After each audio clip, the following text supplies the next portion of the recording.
Hey guys, my name is Kay from Kayisbooktrotting and welcome back to my channel and welcome to my first reading wrap-up of 2026. We're going to go over the 16 books that I read in January and February. I decided that this year I'm going to do my wrap-ups bi-monthly instead of monthly just because a lot of the books that I'm reading are for long-form reading vlogs, and so I don't want to give my thoughts about these books before those reading vlogs come out.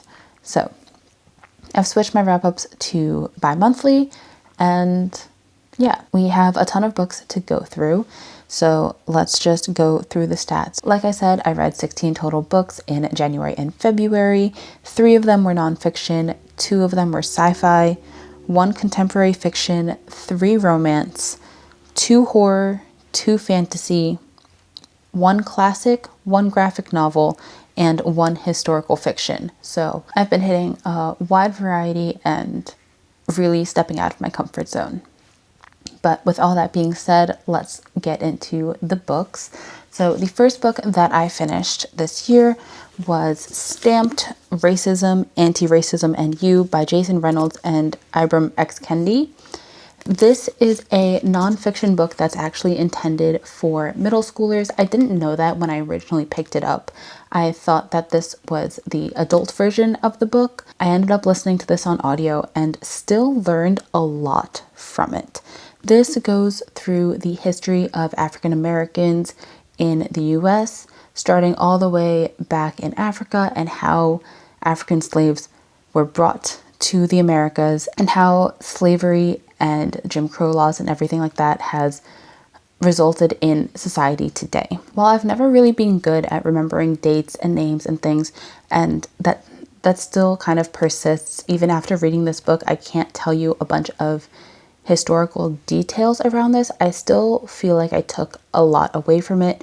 One of the main things that finally clicked for me was the difference between assimilation and anti-racism. This book demonstrates the difference between assimilation and anti-racism and how assimilation is still harmful for Black people and for people of color because it doesn't let them be genuine to themselves. Assimilation still requires people of color to cater to white people's needs rather than just letting them exist how they are.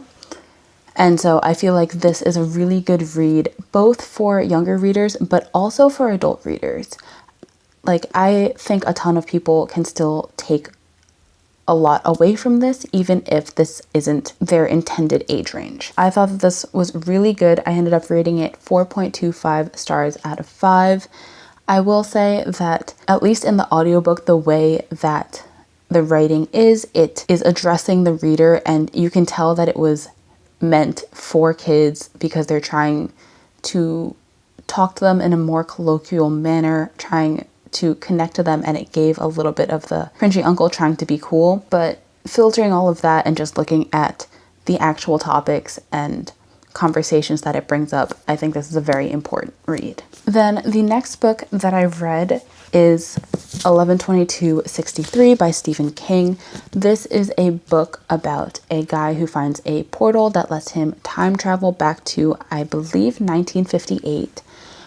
He goes back in time with a plan and a mission to prevent the JFK assassination.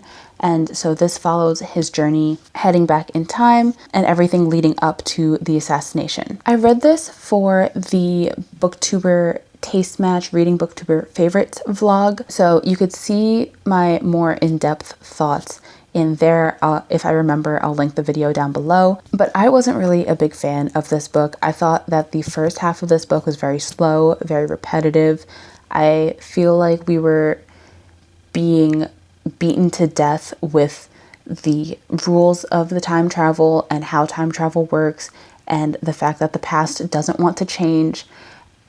And all of that just kept being repeated endlessly, and it was losing my attention very quickly. This was also a lot more of a day in the life than I thought it was going to be. I was expecting the plot, especially the JFK assassination plot, to be more in the forefront of this book, but there were a ton of little side quests that didn't really hold my attention. I wasn't having a great time with it, and I think that's mainly because I went into this book with the wrong expectations. I was expecting it to be paced faster than it was. There was also a romance in here that I wasn't a big fan of and I wasn't expecting. I think that the plot around the JFK assassination was kind of predictable. Overall, I thought that the writing was very long-winded. I thought the storytelling was repetitive and I didn't connect to the characters super well. I did end up reading this a 3.5 out of 5. Then after that, I needed a smaller, faster book, so I ended up reading The Future Saints by Ashley Winstead.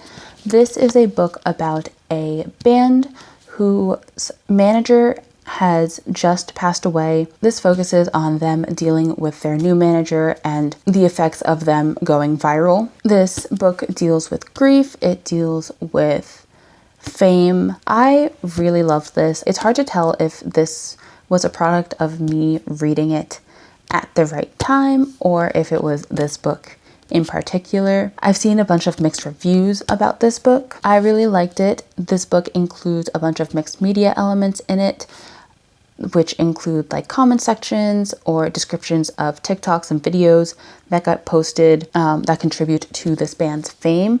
And I thought all of those helped build the immersion. I thought they felt realistic in how the public would treat viral entities. I feel like our main character, Hannah, was authentic. Her grief felt raw, but this book included a romance that I did not enjoy. I feel like the romance wasn't very romantic. It felt more like trauma bonding or just very ingenuine to me. I also feel like our male main character just didn't get as much care or attention as Hannah did. He felt very surface level. He didn't have a well-developed backstory, and I think the explanations that the author gave for him weren't satisfying. Despite all of that, I did still have a really good time reading this book, and I rated it a 4.5 out of 5. Then the next book that I read is a romance, Attached at the Hip by Christine Riccio.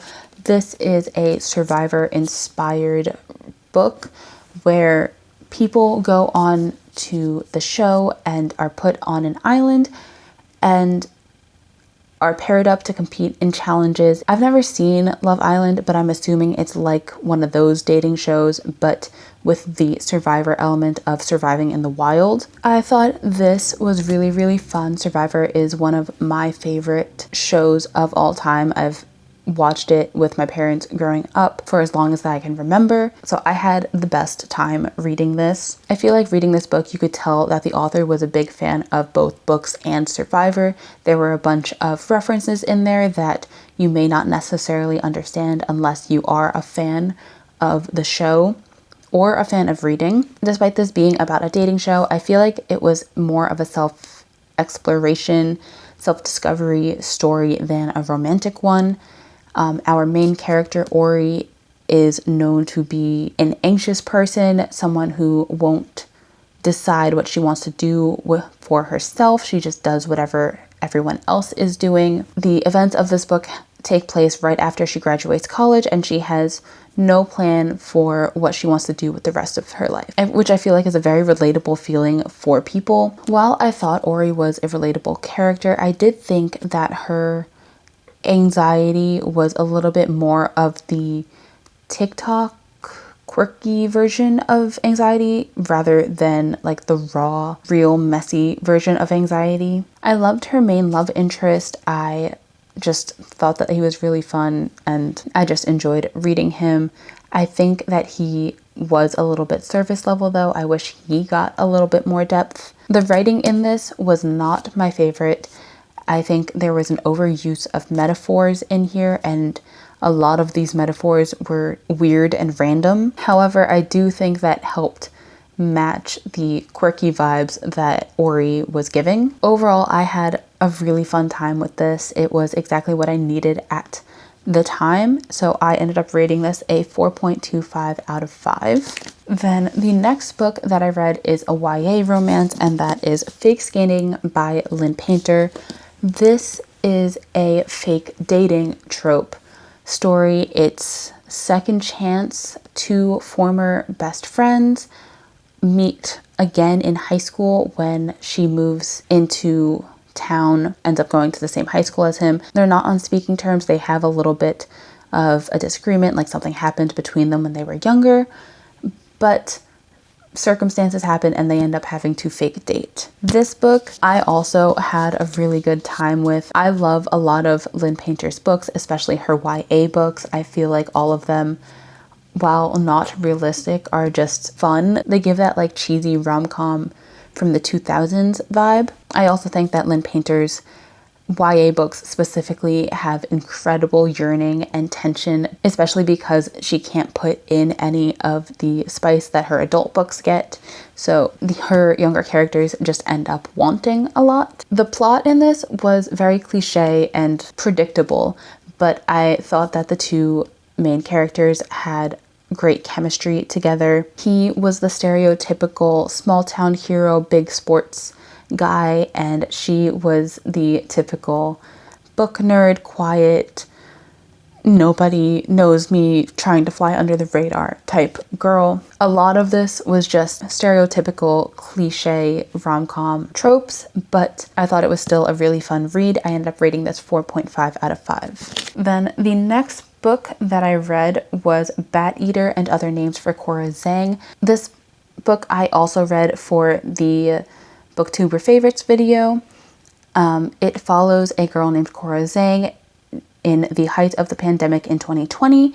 Her sister dies right in front of her, and she has to get a job as a crime scene cleanup person. While she's doing these cleanups, she notices that there is a bat around in a bunch of them, and so she's trying to figure out if there's a common link here, if there's a serial killer, while also trying to deal with the hungry spirit of her dead sister. I thought that this book was hauntingly beautiful. It had both a paranormal and serial killer aspect to it. I also feel like the author did a really good job at depicting the Asian American mindset during the pandemic and during all of the Stop Asian Hate time period. I think this book has amazing commentary on society and how society and the justice system treats people of color. You watch Cora's worldview kind of break down. You watch her learn the system and how the system treats people of color. You watch how a toxic mindset can grow and spread. And I found that a lot of conversations in this book were very similar to conversations that I have had in my own personal experience. My favorite part of this book actually comes from the author's note. There was a line in there that says, "Do not let your empathy stop at the borders of your own community." I think it's a very important line that everybody needs to hear and needs to be reminded of. My main issue with this book was the lack of connection with the characters. I wanted more connection to our side characters, but I can't really say it's a fault of this book because Cora was shown to be an isolationist. She tends to push other people away, and so it's fits her character to not get to know anybody else in the story, but I loved our side characters in the glimpses that we saw of them, and I just wanted more time with them. I was really hoping that in this book we would get to see Cora learn how to have friends and grow close to other people, but we just didn't get that. I really enjoyed this book and ended up rating this a 4.5 out of 5. Then the next book that I read is another nonfiction, and it is The Escape Artist by Jonathan Freedland. This is a book about a Jewish man who escapes Auschwitz and tells everybody about what's going on in the concentration camps. This is a biography about Rudolf Verba. It follows his story as the Nazis come into Slovakia, I think. Doesn't say on the back, but I think he's from Slovakia, and it follows his journey as he tries to escape the first time and then gets put into different concentration camps, and his journey of escaping Auschwitz to then tell the world and write up the Auschwitz report, I believe it's called. This was so haunting. What I wrote in my review, in my Storygraph review, was it's horrifically fascinating. The things that these people went through just are so horrific that it sounds unbelievable. It sounds made up. And that specific concept is addressed in this book. This is something that happened during World War II, where even after he got to escape and started telling people what was going on, the public didn't really believe him because it just sounded so disturbing and so unlike normal life that it didn't sound real. And listening to this, it sometimes felt like I was listening to a horror story or some made-up world. It's hard to wrap my mind around the fact that these are true events that happen to real people. But I think this is a very important story to hear. I think it's one that needs to be shared more. I also think that one of the most horrific things is that even after he got out and shared his report of what was going on, the general public didn't do anything, and the government officials he thought would spur into action didn't. I think that represents what goes on in today's world very well. In modern days, we see a lot of videos and photos in real time from places where people are being treated poorly, and a lot of people, despite seeing it, either still don't believe it or they just look away. Government officials are looking away. They don't help anything. And so it just puts everything into perspective and honestly left me feeling a bit bleak. But regardless, this is an incredibly important story that I think so many people should read. Then the next book that I read was By the Dark of the Moon by K. Stevens. This was a historical fantasy. This follows the story of a siren whose child was captured by a fisherman in Maine during the Prohibition. The siren is doing everything that she can to save her daughter, while the fisherman is working on creating and selling beer. That probably wasn't the best synopsis, but that's the best I got. This was an arc that I got off of Book Sirens, I think. I wanted to like it way more than I did. I had such a hard time reading it. I felt incredibly confused the entire way through. Oh, I'm sorry, it's a selkie, not a siren.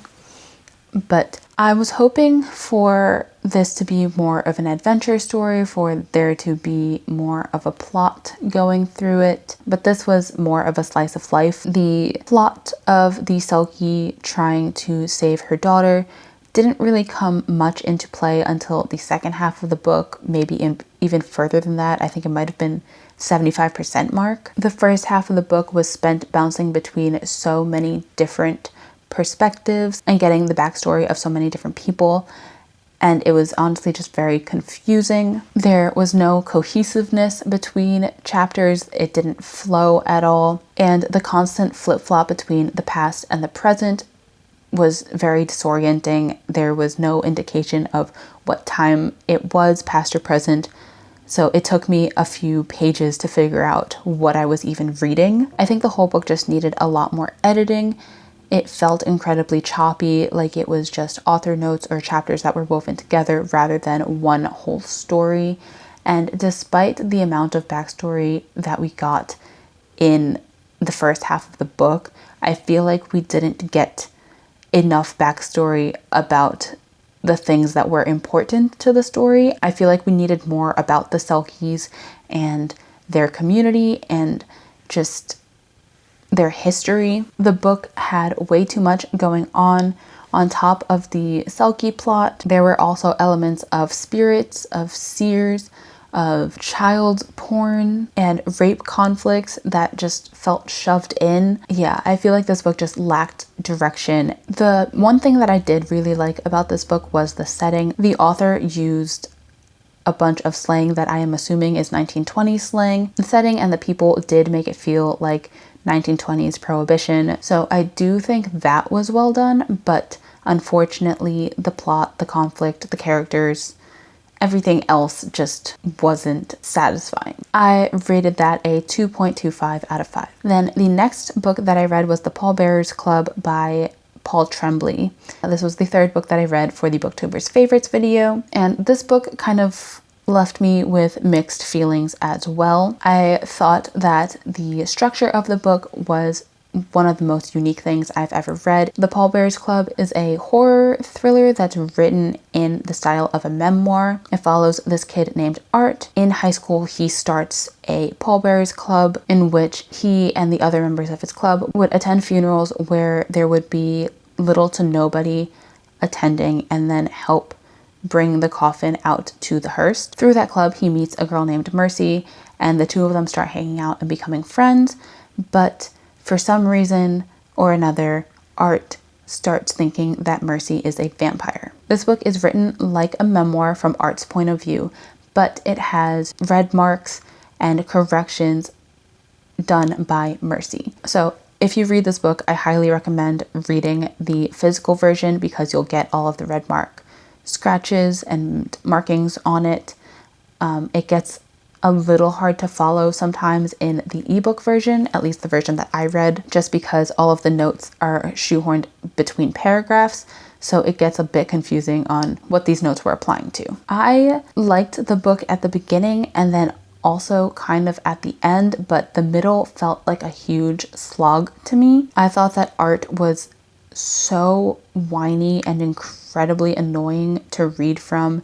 He was very long-winded. This book had a ton of rambling when it comes to the history of punk and punk music. I did, however, really like Mercy's voice. She was sarcastic. I thought she was funny. And a lot of what she was saying mimicked what I was thinking while reading Art's chapters. This book didn't have a very defined plot. It didn't have defined rules when it came to the fantastical elements of it, the vampirism.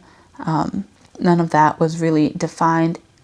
A lot of it is just left up to interpretation. I could see how some people would like it, but I think that this book is for a very specific reader, and I don't think that I am that specific reader, so I ended up rating this a 3.5 out of 5. Then the next book that I read was The 5 Stages of Courting Dalisay Ramos by Melissa de la Cruz.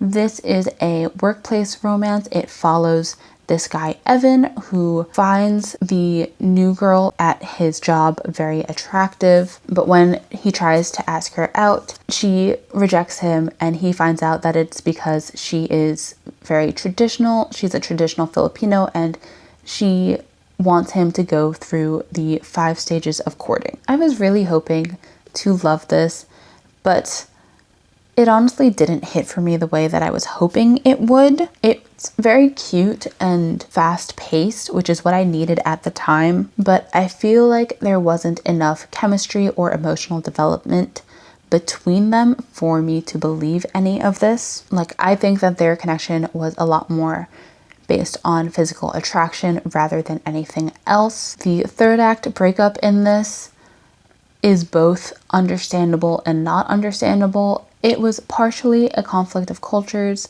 but I also think both sides were being a bit over dramatic. Like, I understand where the conflict came from, but the fact that the conflict resulted in the breakup felt a bit unbelievable. I also feel like the conflict and issues that were brought up during the third act breakup weren't addressed in the resolution of this book, so I don't really believe them being together. However, I do think that this book really represents Filipino movies. Filipino movies are very, very dramatic. They're very cheesy.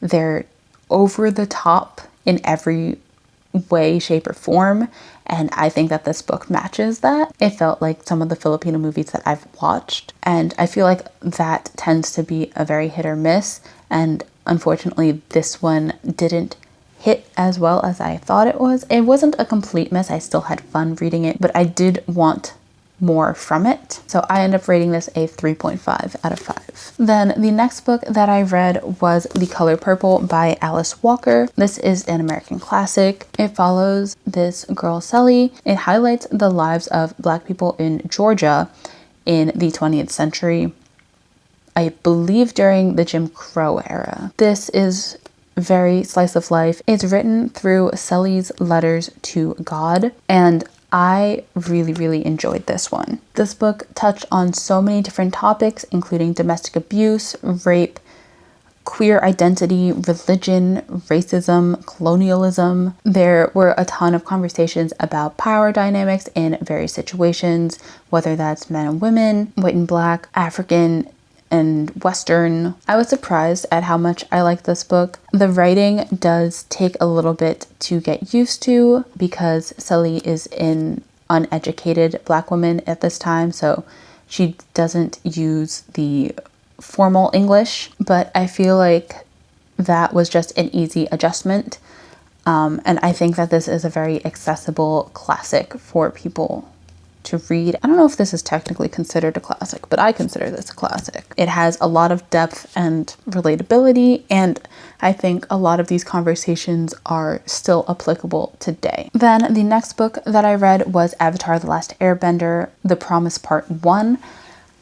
I don't know why I picked this up exactly. I think it was just a quick read I needed on the train. This graphic novel was a continuation of the Avatar: The Last Airbender TV show. If you haven't watched it, you should. It's really good. And it follows the gang right after the events of the season finale, of the series finale of the show. I don't really want to say much about it in case you haven't seen the show and plan to and don't want any spoilers. But like I said, this graphic novel takes place right after the end of the show. It's only part 1, and I believe there are 3 parts to the Promise storyline. Not much happened in part 1. It was a lot of setup and establishing where the world was at during this time. However, I do think it starts a really good conversation, a very intriguing conversation about colonialism and how to rectify the effects of colonialism after centuries. I think it's a very nuanced question and just starts a really good conversation, and I want to eventually pick up parts 2 and 3 in this and see how the author addresses this question and what they think the right solution is. I don't know what I would say is the right choice after colonialism and trying to end occupancy in other nations. Should that nation pull out and just leave the lands to the natives, or should they be allowed to stay there? But yeah, I absolutely love the conversations that this sparked. But this book didn't have a ton going on in it. And while it starts the conversation and asks the question, I feel like the answers and the plot will come through in parts 2 and 3. I just need to get those and read it.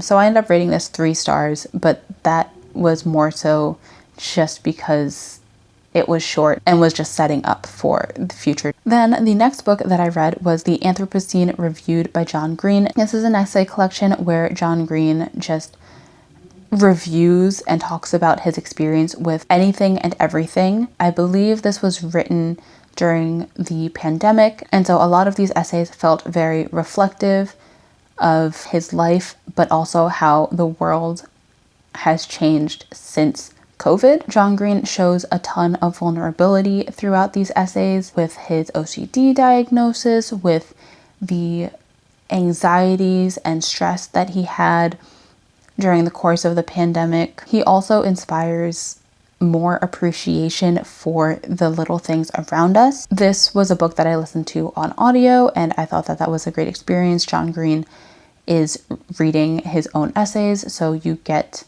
the full effect of what he is feeling at the time and how he felt writing it through his voice. I do think that this is a book that is meant to be consumed slowly. You need to take your time and process each of the essays to really digest what he's getting at and what he's saying. I don't think this is meant to be binged. John Green does a good job of capturing the human experience and putting to words very oddly specific emotions that you have felt that you might not have been able to describe before. This book I ended up rating 4.75 out of 5. The next book that I read was An Unkindness of Ghosts by Rivers Solomon. This is a sci-fi novel that follows a girl named Aster.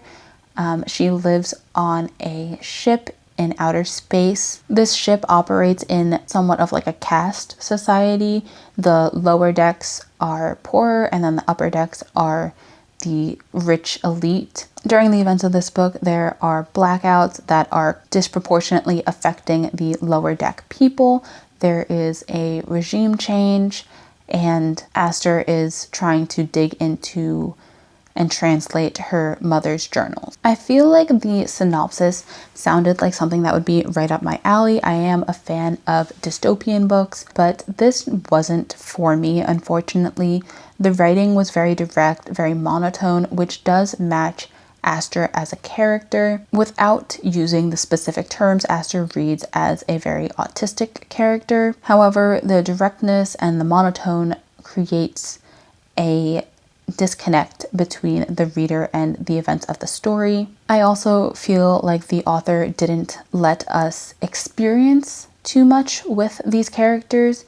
A lot of this book felt like we were reading it, we were learning about things secondhand and after the fact, rather than getting to be in the action and seeing these things happen. Even if our characters were in the action, the author would fade to black and then come back and we would get to see the remnants or the effects of whatever happened without getting to see the action itself. I wish we got to see more of the decoding of her mom's journals.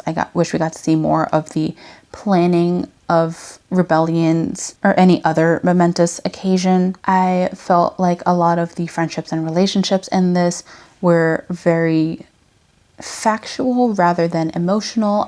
I didn't feel the connection between any of our characters or with any of our characters. For me, I thought that some of these chapters were enjoyable when I read them in isolation, but when putting them in the context of the whole story, it all felt incredibly disjointed. I just felt like reading this book, it felt more like watching from outside a window rather than getting to be in the ship living the lives with these characters and with these people. So I ended up rating this 2.5 out of 5 stars. Then the next book that I read was The Other Moctezuma Girls by Sofia Robleda.